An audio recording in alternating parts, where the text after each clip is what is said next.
Jean-Michel, bonjour. Bonjour Yves.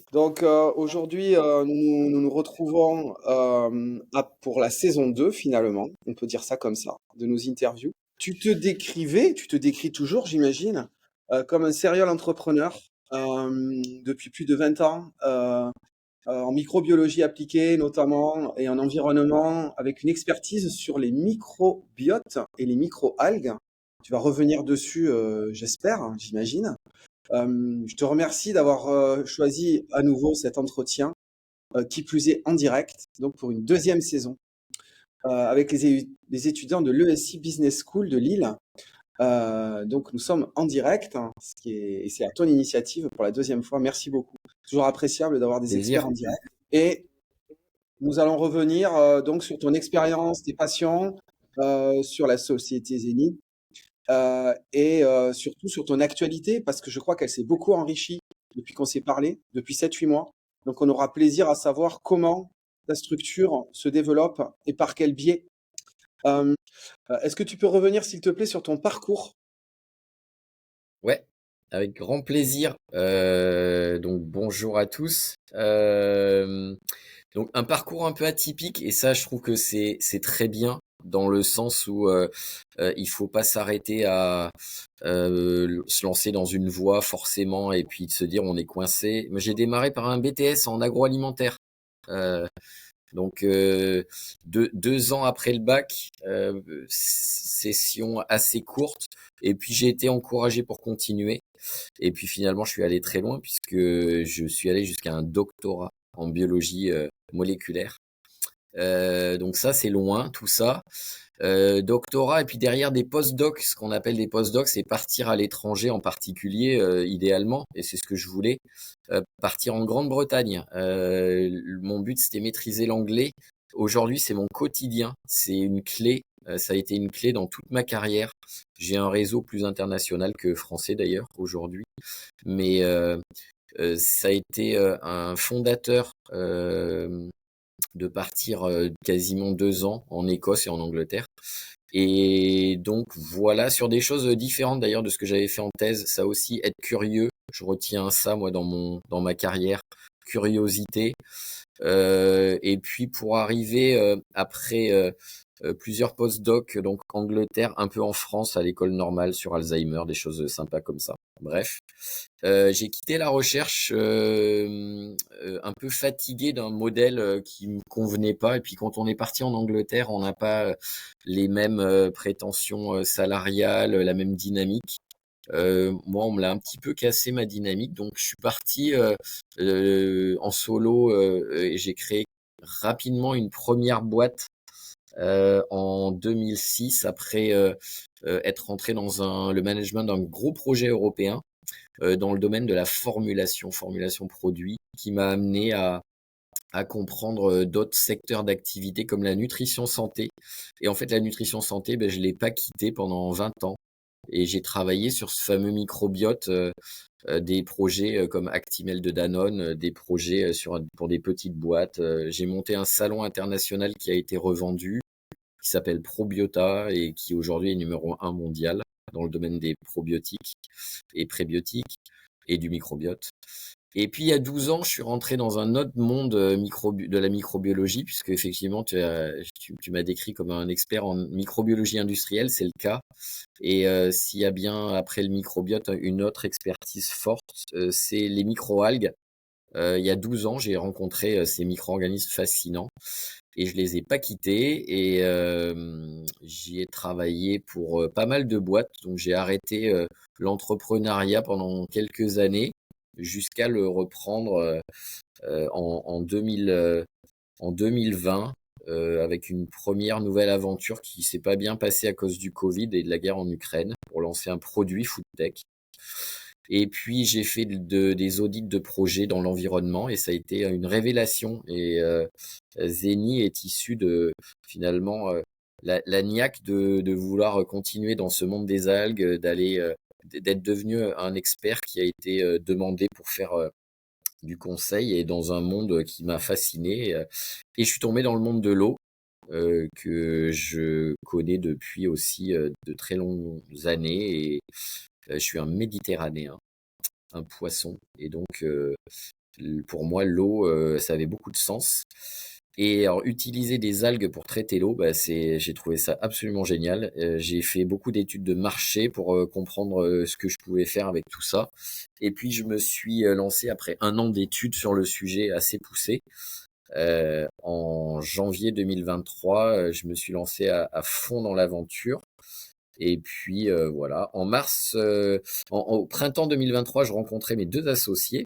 Et en octobre, je créais Zeni en octobre 2023, donc ça fait un an tout juste, hein, un an et un mois. Je créais la boîte avec un premier client dans le domaine de l'aquaculture. J'aimerais revenir à nouveau sur ta passion, ton attrait pour le vivant. J'ai souvenir que tu es fils d'agriculteur. C'est hyper important, être ancré, la terre, la nature et le vivant pour moi c'est la clé. Et en fait, avec Zeni notamment, et depuis ça fait longtemps, moi je suis passionné de biomimétisme, de tout ce qui est inspiré par la nature. Et j'ai donné une conférence il y a 15 jours à Saint-Nazaire là, c'était super chouette. Ça a beaucoup plu avec deux autres boîtes. Alors moi j'étais le conférencier principal pour parler de biomimétisme et de projets d'entreprise inspirés par la nature, produits dans la santé, dans le transport, dans plein de choses. C'est assez fascinant. Et c'est cette utilisation du vivant. Et on est un peu enfin, on est dans l'ère de revenir au respect de la nature. On a compris qu'on lui avait fait tellement de mal que là, on l'a pas considéré comme un allié, mais on a voulu l'exploiter. Et là, on a un retour de manivelle assez énorme au niveau climatique et autres. Et en fait, il suffit de s'inspirer, entre guillemets, hein, mais s'inspirer du vivant, c'est un allié ultra puissant. Et forcément, le sujet des microalgues, c'est un exemple génial. Ça fera le lien après, on en reparlera avec Zeni. Pourquoi Zeni, les algues et le biomimétisme, et c'est super important. Donc oui, le vivant en premier. Et c'est le rapport à la nature, il est absolument clé. S'il n'y a pas ça, en fait, on est découplé de ce qui nous habite et nous entoure, et ça finit par pas fonctionner. Très bien. Alors avant, justement, évidemment, hein, c'est une question que je t'aurais posée hein, sur ce lien entre les algues, Zeni, le biomimétisme. Mais justement, derrière ce rapport à la nature, comme tu le sais, probablement, ton intervention, elle s'inscrit dans le cadre d'un cours autour des limites planétaires dépassées, Mm. ce qui est le cas de la perturbation du cycle de l'azote et du phosphore. Quel est ton ressenti sur les limites planétaires? Il y a encore un sujet sur l'acidification des océans, qui est une limite bientôt dépassée selon le Stockholm Resilience Center. Est-ce que tu peux nous repartager rapidement, toi, ton ressenti autour des limites planétaires? Donc, tu t'inscris directement sur une, voire deux, voire peut-être plus, que pour moi, c'est complémentaire aussi du cycle de l'eau, hein, ton activité. Donc, je pense je pense qu'il y a un lien très fort avec les limites planétaires dépassées, à minima une, voire deux. Euh, comment, comment tu vois les choses, toi? Quel est ton ressenti sur ces limites aujourd'hui? C'est l'activité du jour, elle va pas dans le bon sens. Et Si on ouais, confirme notre ami Trump à la tête du plus grand État mondial qui a très clairement dit que le changement climatique c'était une mascarade, oui, c'est pas très encourageant. non, Pourtant, malheureusement, on est moi, d'accord. ce que je vois autour de moi, ce que je peux constater, c'est que il y a de plus en plus de solutions qui existent. On est capable de faire des gros efforts, d'inverser des tendances. Mais c'est ce qui est un peu difficile, c'est un peu le euh, pot de fer contre pot de terre. Et c'est quand même, on place l'homme, hein, le business et l'argent avant tout. Et donc, on va forcément pas dans la bonne direction. Euh, on a juste la chance d'avoir une nature, une planète ultra résiliente. Malheureusement, elle nous alerte, elle nous fait, euh, une pensée pour l'Espagne, pour des événements climatiques qui vont être de plus en plus durs, de plus en plus fréquents, comme une semonce, comme une espèce d'alerte qu'on n'arrive pas à voir. Moi, c'est juste ça qui m'inquiète, c'est que on a, je pense, deux camps. C'est un peu ce qui s'est passé aux États-Unis, deux camps. Des gens un peu sensés, puis des gens qui se disent de toute façon, nous, on veut de la rigueur, on veut revenir à de la grandeur et autres, enfin des trucs qui n'ont aucun sens. Mais et on va élire des gens qui peuvent réellement entacher la dynamique qu'on a entrepris. Parce que de l'autre côté, au niveau géopolitique, il y aura pas de cadeau non plus. Ça veut dire que tout ce qui a été mis en place pour essayer de réduire nos émissions et autres, elles vont être mises de côté parce que il y aura l'Europe qui continue son travail de fond. Et puis on a des grandes puissances, la Russie qui pourrait revenir aussi avec un Trump fou, une Chine qui va faire tout ce qu'elle peut pour rester dans la compétition mondiale. Et donc pour ça, il va falloir exploiter la nature. C'est donc ça, c'est un peu négatif. Et pour autant, il faut pas se décourager et il faut aller chercher à notre échelle tout ce qu'on peut faire pour non pas inverser la tendance, mais en tout cas finir par proposer, en fait, aller dans leur sens. Ces gens du fric et tout ça, c'est pas ça l'argent. C'est juste qu'on peut démontrer qu'avec des projets propres, on est capable d'avoir de la productivité, de la compétitivité, et il faut surtout pas brandir un côté écolo machin qui finalement l'écologie est devenue un gros mot. Ben ok, allons vers une sobriété compétitive. Et c'est ça la clé, hein. Si on arrive à démontrer des projets comme Zeni, qu'on est aussi, c'est ce qu'on est en train de démontrer, qu'on est aussi compétitif que des solutions de traitement de l'eau qui sont ultra impact, ouais, à très mauvais impact pour l'environnement, sur le dégagement de CO2, chaleur, plein de choses. Et qu'en fait, on a des mêmes résultats avec quelque chose qui est vertueux, qui peut redynamiser plein de choses et qui peut faire du gros business. Parlons finalement le même langage. C'est possible de faire du business en utilisant euh, la nature, mais à bon escient. Donc moi, je suis assez positif. Il faut pas lâcher, il faut démontrer que c'est possible et c'est clairement possible. Et l'argent, c'est pas un problème. Mais l'argent doit servir à autre chose que envoyer des bonhommes dans l'espace enfin voilà, il y a tellement d'autres choses positives à faire. Très bien, Voilà ce que je dirais. merci. Donc en parlant de choses positives, on va du coup rentrer dans ton sujet d'expertise, dans le travail de Zeni. Donc autour du traitement de la pollution de l'eau, en quelque sorte, avec des micro-algues. Donc tu rentres complètement dans ce cycle perturbé de l'azote et du phosphore. Donc est-ce que tu peux revenir, ton sujet d'expertise, tu en as parlé, donc est-ce que tu peux revenir sur la société Zeni, ce que vous faites aujourd'hui, votre marché, concurrents éventuels, et puis juste après, on parlera des éléments d'actualité, des prix éventuellement, des participations à des événements. Je sais qu'il y en a eu pas mal, que ton année 2024 ou votre année 2024 a été riche. Donc voilà, est-ce que tu peux nous faire une petite synthèse de tout ça, s'il te plaît? Ouais. Ben, déjà, c'est sûr que le lien avec l'azote dont t'as parlé déjà à plusieurs reprises, Zeni, zéro nitrate. On est en plein dans le cycle de l'azote. C'est un peu au départ un peu une farce. On est dans le zéro gaspille, zéro déchet, zéro machin. J'ai dit tiens, zéro de nitrate, Zeni. Mhm, très Alors que bien. c'est impossible. Et on a besoin des nitrates. On a besoin de l'azote. Vous allez en parler. Oui. C'est une clé de la vie, hein. Les structures du vivant sont gérées, régies par l'azote.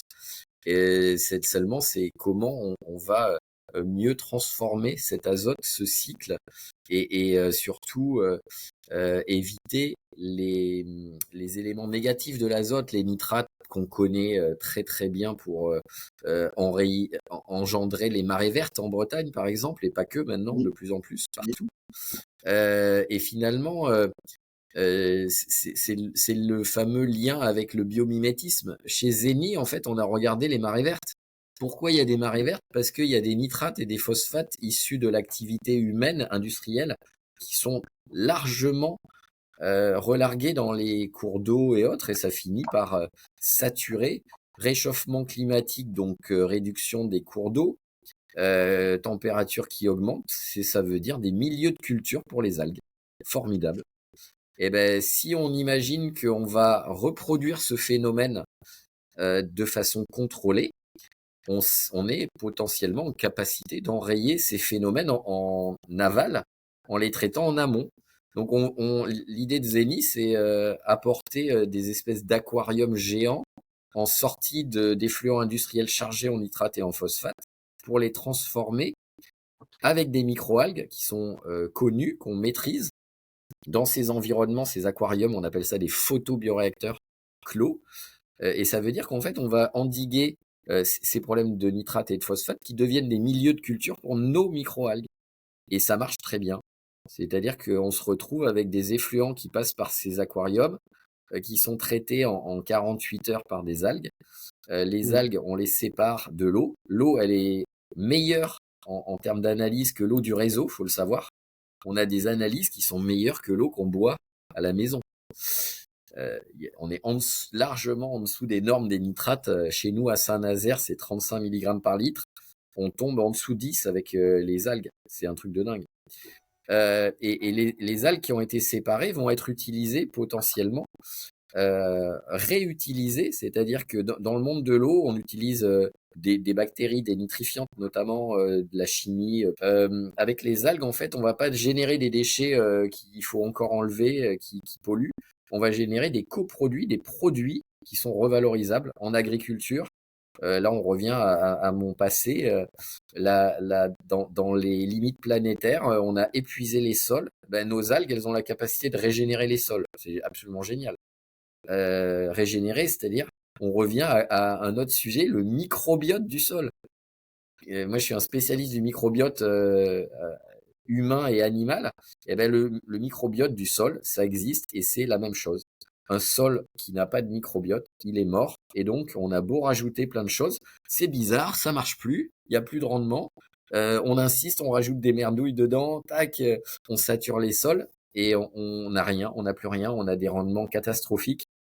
Donc, on va essayer de compenser par plus en plus de surfaces immenses pour essayer de récolter à peu près autant.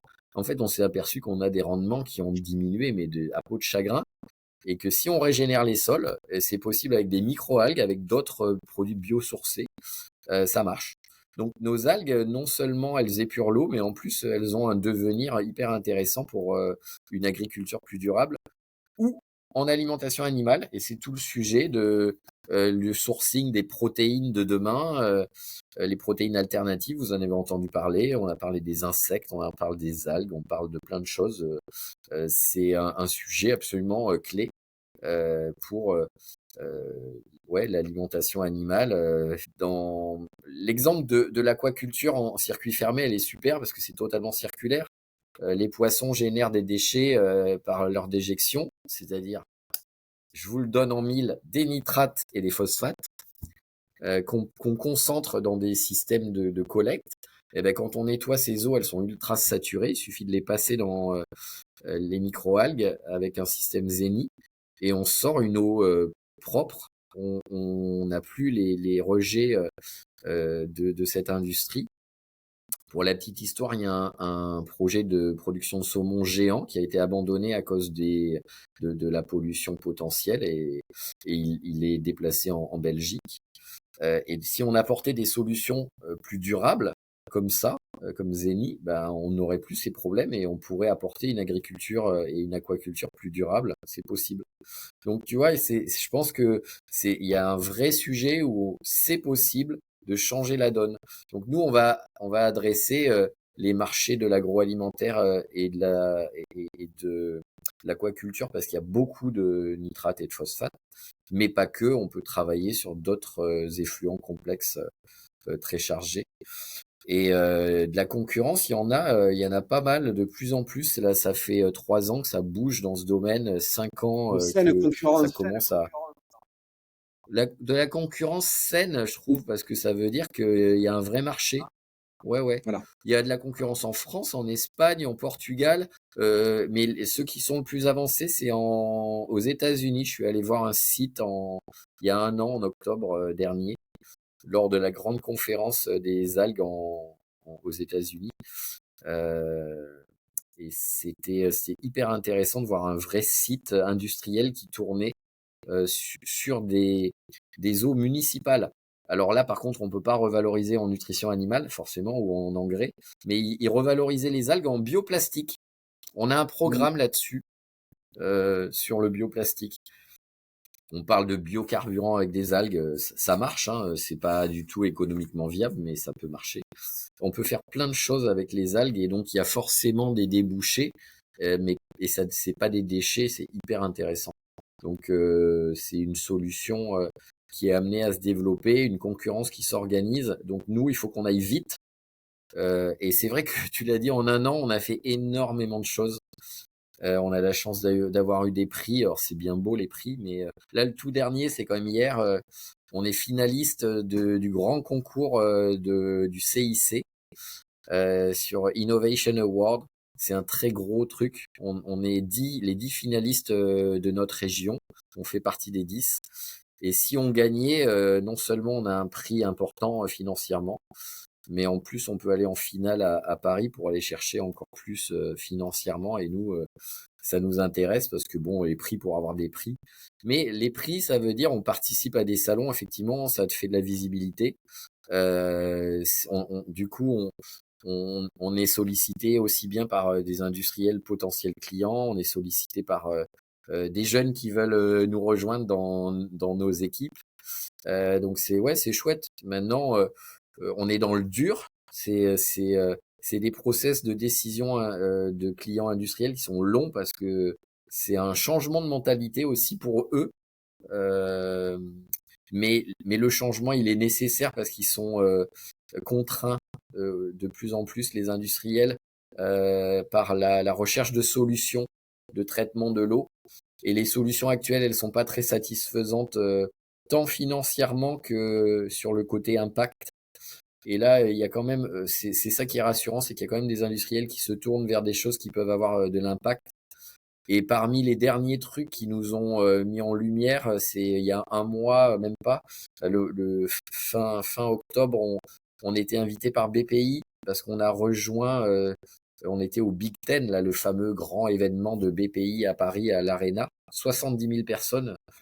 On a rejoint la liste des startups et entreprises industrielles deep tech qui sont dans la décarbonation et la réindustrialisation de la France.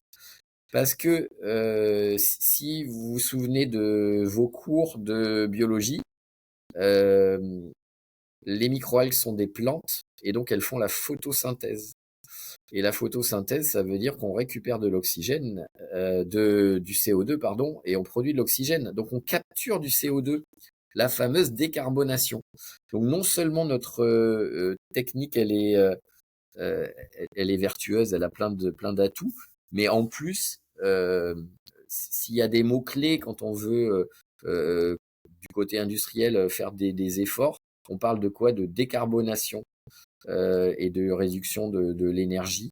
Donc on rentre dans ce schéma de décarbonation et c'est intéressant. Pour vous donner une idée, une tonne d'algues qu'on produit va séquestrer 1,8 tonne de CO2. Donc quand on va faire des milliers de tonnes de microalgues, là ça commence à parler. Et c'est bien moins négligeable que ce qu'on imaginait. Alors on le savait, mais on le mettait pas en avant. Tu vois, Yves, dans les choses, souvent on nous demandait quel est l'impact, blablabla, de notre procédé par rapport aux autres. Et finalement, ça nous met vachement en lumière et c'est un facteur de de signature de contrat, puisque si on est équivalent à deux technologies existantes, nous, il n'y a pas photo, on est beaucoup moins impactant, notamment sur la décarbonation. Est-ce que tu peux revenir justement un peu sur, tu viens de le faire, mais est-ce que tu peux revenir sur les volumétries traitées, peut-être par client en fonction des marchés sur lesquels vous intervenez? Ouais, les volumétries, c'est une bonne question parce que quand on s'adresse à l'agroalimentaire, déjà on s'adresse à des volumes de consommation d'eau qui sont colossaux. Imaginez un laitier moyen, donc une boîte moyenne, pas un grand, c'est 100 000 litres par jour l'utilisation de l'eau. 100 mètres cubes.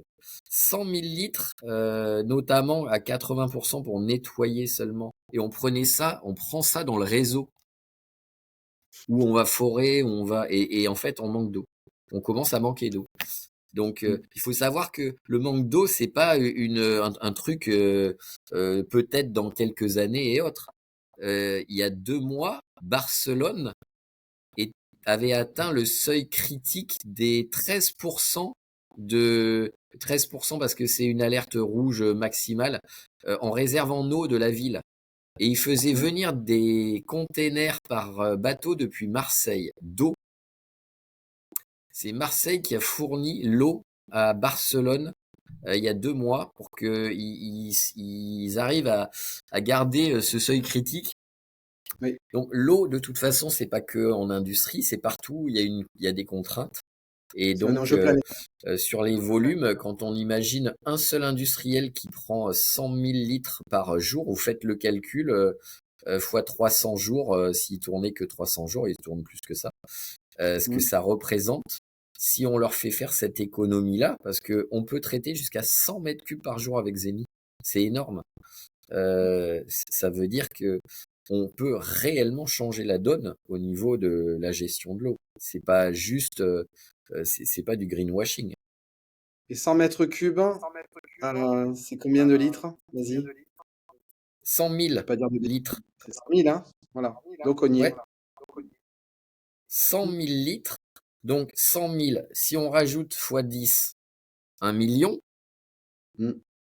fois 100, 10 millions. Oui, Donc ça veut dire que 300 jours par an, 30 millions de litres qu'on peut oui, sauver pour un seul industriel.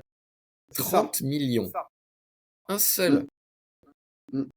Et vous Et imaginez justement, 30 millions de litres, ben vous faites le calcul, 30 millions de litres, je sais plus combien ça fait une piscine olympique. Des fois, quand on veut avoir des idées, ouais, il y avait je crois, je sais plus en mètres cubes, faut tu peux en regarder faire le nombre de quelques-unes. piscines. C'est monstrueux. Et on Et parle d'un justement, seul client. Ça veut dire qu'on en voilà. a 100. Aujourd'hui, combien de clients utilisent Aujourd'hui, là on où vous a utilisez les élites? Aujourd'hui, on a un client dans l'aquaculture, on a Oui, 3 clients dans l'agroalimentaire et oui, on a des lettres d'intention de très gros pour démarrer en 2025 sur 2 très gros clients industriels dans le lait et les plats cuisinés. Je peux pas les citer encore parce que c'est pas de pas souci. signé. Oui, Mais on a traité, on a démontré pour des clients dans les brasseries, crêperies industrielles, friteries, laiteries, et puis plats cuisinés, que ça marchait très très bien. Et donc on a déjà des premiers clients, on leur a démontré les premières phases, ça marche. Et donc maintenant, 2025, c'est le phasage vers l'industrie, aller vers le montage de projets pré-industriels, puis industriels. Pré-industriel, c'est 1 mètre cube, c'est-à-dire 1000 litres chez l'industriel pour tester tout. Et oui. ensuite, on change d'échelle entre 10 et 100 mètres cubes par jour. Donc 10 000 à 100 000 litres par jour. Donc c'est 2025 va être une année absolument colossale et clé pour nous. Et on est en levée de fonds en ce moment pour ça, pour aller booster cette dynamique de projets industriels. Tu nous as parlé des clients, des marchés que vous investissez, de volumétrie. Zeni se développe pas tout seul. Est-ce que tu peux nous dire un mot peut-être sur les partenariats aussi que vous avez pu créer avec Zeni, autour de Zeni? et comment finalement vous attirez à vous, vous développez ces marchés. C'est un marché quand même qui est très particulier, très technique, très spécifique, hein. On a la chance d'avoir ce qu'on appelle les pôles de compétitivité en France. C'est Mhm. des structures qui vont fédérer sur un secteur d'activité les acteurs et leur proposer de travailler, de monter des projets collaboratifs ensemble et tout ça. Il y a un pôle qui s'appelle Valorial, qui est principalement dans le Grand Ouest et qui représente 40% de l'industrie agroalimentaire française en termes d'adhérents. C'est énorme. Et là, bah, on est adhérent de ce pôle et on a eu la chance d'être sur un salon au printemps de cette année où on était sur le stand mutualisé de ce pôle et la thématique c'était tension sur l'eau. Donc t'imagines un peu, on était au cœur du réacteur et on a fait un carton et on a trouvé des clients comme ça. Et puis on a des partenariats avec des gens qui trouvent notre solution super intéressante et qui complémentent leur solution à eux. Parce qu'on est une solution tertiaire, c'est-à-dire que on est une solution qui améliore la qualité. On peut pas tout traiter. Donc il faut passer par d'autres procédés, souvent de traitement si c'est très très compliqué, les fluents. Et nous, on va finir le job pour arriver à des eaux hyper intéressantes pour la reuse, la réutilisation de l'eau dans le procédé industriel. C'est ça le sujet.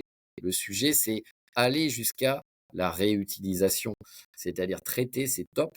Déjà, au pire, si on jette l'eau, on rejette l'eau, elle n'aura plus d'impact sur l'environnement comme les marées vertes. Mais au mieux, il faut qu'on la réutilise pour qu'on les industriels aient de l'autonomie dans la boucle et n'aillent plus prendre les centaines de milliers, millions à l'échelle de l'industrie de litres d'eau par an.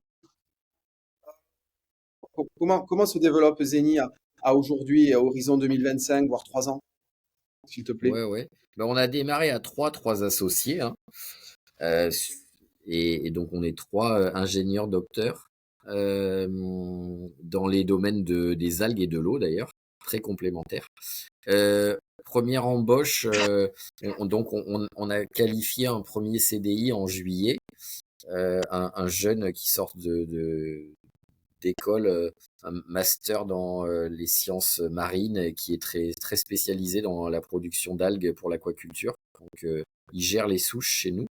Et puis on vient d'embaucher en alternance une jeune femme qui est également en master sur la partie production de microalgues à Roscoff. Et donc on est 5 personnes en ce moment. On a eu une stagiaire en dernière année d'école d'ingénieur de chimie Rennes pour laquelle on travaille à monter une, une, euh, une bourse de thèse parce qu'elle est vraiment bien et du coup en début 2025 cette personne pourrait rejoindre l'équipe R&D à nouveau donc recherche et développement. On a essentiellement renforcé l'équipe R&D mais demain la levée de fonds elle va nous permettre d'embaucher du commercial pour développer la solution parce qu'à un moment le nerf de la guerre c'est le commercial, hein. Il faut Mm, faire entrer de l'argent pour payer tout ce monde là. mm. Donc Zeni 2025, c'est potentiellement 7 à 10 personnes. Donc on va monter assez rapidement en fait. Donc du commercial, du renforcement de la R&D et de la technique. Et on s'adosse à des partenaires industriels sur le montage des projets Indus parce que on n'est pas une société d'ingénierie industrielle, on ne sait pas changer d'échelle nous-mêmes. Donc on fait Oui, appel à des gens qui vont nous accompagner dans le changement d'échelle qu'on a déjà identifié, avec qui on fait des premiers pas. Donc c'est un peu ça le devenir. Nous on est un bureau d'études sur le traitement de l'eau, on oui, va faire tout l'amont, c'est-à-dire démontrer que ça marche jusqu'à 1000 litres, ce qui est déjà bien. Et puis ensuite, on change d'échelle et là, il faut des gens qui construisent des usines, une petite usine de traitement pour traiter les 10 à d'accord, 100 mètres cubes par jour. d'accord. Du coup, pour tout recouper, quand tu nous parles de tes clients, notamment par exemple dans l'agro, ça veut dire que c'est des clients qui derrière vont s'adosser, vont créer des activités pour, enfin, en lien avec votre travail en amont. C'est ça, enfin, en complément de votre travail amont. ils vont faire tout ce travail en interne pour traiter leurs eaux. Ouais, c'est ça. Et C'est on ça va qui... les accompagner avec des sociétés qui sont spécialisées dans l'ingénierie industrielle. Et D'accord. donc, on va mettre tous ces gens en orchestre pour que demain, bah, ils mettent en œuvre des systèmes Zeni dans leurs usines en direct, parce qu'effectivement, c'est une bonne question. Il y en a qui me disent souvent, ouais, mais vous allez trimballer de l'eau et tout ça. Je dis, ah non, non, non. Rappelez-vous, on va surtout pas avoir un impact carbone négatif et puis trimballer de l'eau, ça n'a aucun sens. Il faut aller chez l'habitant, il faut aller chez eux, il faut que ils intègrent dans leurs usines pour être en circuit fermé. Et Hmm. on parle après aussi de potentielle écologie industrielle entre différentes entreprises dans une zone industrielle. Les effluents des uns sont les nutriments des autres, et on peut faire des choses hyper intéressantes. Et puis souvenez-vous, on parle de décarbonation. On est capable de travailler le CO2 des fumées industrielles pour nourrir les algues, en plus de traiter l'eau. Donc on peut faire des choses très très vertueuses et contribuer à des ouais à des vrais changements. Mais c'est des changements assez globaux, hein. Donc il y a de l'investissement pour les industriels. Donc on va chercher aussi des partenaires institutionnels, l'agence de l'eau, l'ADEME, qui sont des partenaires qui vont aider à monter des projets pour améliorer la qualité de l'eau, la baisse de quantité et tout ça. Donc on est assez bien introduit maintenant. En un an, on est très bien fléché, fiché par des institutionnels qui sont hyper importants, parce qu'ils permettent de réduire les investissements des industriels qui ont quand même toujours peur du changement. Donc là, quand tu dis tu peux avoir jusqu'à 50% de subvention pour certains projets, là ça aide. Parce que le nerf de la guerre, c'est encore l'argent. Bien sûr, bien sûr. Euh, Tu nous as parlé de tes clients. Est-ce qu'il fallait comprendre entre les mots que c'était plutôt des clients nationaux, des clients français à aujourd'hui? Et j'avais envie de te poser la question de quid de l'ouverture vers l'international? Est-ce qu'il y a des marchés? Est-ce qu'il y a des possibilités? Euh, bon, quand tu dis que vous voulez développer votre activité commerciale, c'est aussi pour une ouverture vers l'étranger? Ouais, elle se fait toute seule, l'ouverture vers l'étranger. Mhm. Alors il y a l'épaule, il y a le réseau, notamment perso, mais effectivement, les salons, on a fait un salon qui avait une dimension internationale, le dernier, là, à Rennes, à nouveau, le Space, très gros salon, sur lequel on a gagné un prix, comme vous voyez là. C'était le Bravo. fameux prix Innov Space. C'était super rigolo. Il n'empêche que 90 000 visiteurs, dont 20 000 étrangers, et on a eu des ouvertures vers d'autres territoires en Europe et de l'autre côté de l'Atlantique, effectivement. Donc on va pas prioriser ça parce on est encore trop jeune, mais Oui. on va pas non plus refuser. Donc on va plutôt essayer de trouver des relais de cette croissance avec des partenaires, soit à Mm. l'export. Sur la partie Europe, c'est jouable. On a fait une étude de marché euh, qui sur des couples pays et types d'entreprises agro, euh, la brasserie, Oui. le gros acteur, c'est la Belgique.